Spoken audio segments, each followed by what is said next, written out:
না না না, স্যামসাং মোবাইল কিন্তু তাও ভালো ছিল, জুম করা যায়, সেই ভিডিও করা যায় একদম। কত কিলোমিটার জন্য? 10 কিলোমিটার না? হ্যাঁ, 10 কিলোমিটার।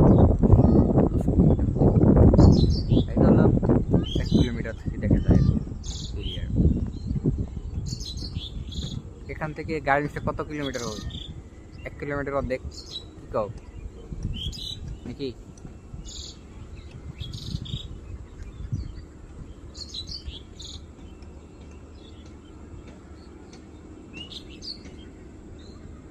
ও, অসাধারণ, দৃশ্যটা আসলে অসাধারণ।